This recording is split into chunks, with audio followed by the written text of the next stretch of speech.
ഈ ബിസിനസ് നടത്തുന്നവർ പലരും ആർപു എന്താണെന്ന് മനസ്സിലാക്കുന്നു. Average revenue per unit. ARPU calculate ചെയ്യുന്നത് ബിസിനസ്സിൽ എപ്പോഴും വലിയ ഗുണം ചെയ്യും.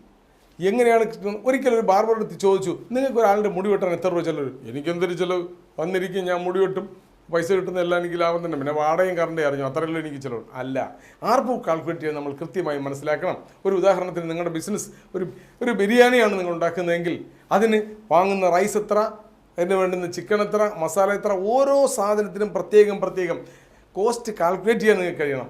യൂണിറ്റ് ലെവൽ എക്കണോമിക്സ് എന്നാണ് അതിന് പറയുന്നത്. ഓരോ ചെറിയ എക്സ്പെൻസും കാൽക്കുലേറ്റ് ചെയ്യാനും അതിനെത്ര കറണ്ട് ചിലവായി, അതിനെത്ര ചിലവായി, ഞാൻ ഉദാഹരണത്തിലൂടെ കാണിച്ചു തരാം. ഈ രീതിയിൽ ഓരോന്നിനും വ്യക്തമായി ഓരോന്നിൻ്റെയും ചിലവുകൾ എഴുതി കൂട്ടിയതിന് ശേഷം ടോട്ടൽ എക്സ്പെൻഡിച്ചർ എത്രയായി, അതിനുശേഷം ഓവർ ഹെഡ്, ഇതിലൊന്നും പെടാത്ത എന്തെങ്കിലും എക്സ്പെൻസ് വരുന്നെങ്കിൽ ഒരു 10 റുപ്പീസ് ഓവർ ഹെഡ് കൂടി കാൽക്കുലേറ്റ് ചെയ്യുമ്പോൾ നിങ്ങൾക്ക് കൃത്യമായി എത്ര രൂപ അതിനുവേണ്ടി ചിലവായി എന്ന് മനസ്സിലാക്കും. നിങ്ങളുടെ പ്രോഫിറ്റും കൂടി ആഡ് ചെയ്യുമ്പോഴാണ് നിങ്ങൾക്ക് ആവറേജ് റവന്യൂ പെർ യൂണിറ്റ് എത്രയാണെന്ന് കിട്ടുന്നത്. ആർപു കാൽക്കുലേറ്റ് ചെയ്യാൻ കൃത്യമായി മനസ്സിലാക്കണം. അതൊരു ബിസിനസ് ഗ്രോത്തിനെ സഹായിക്കും.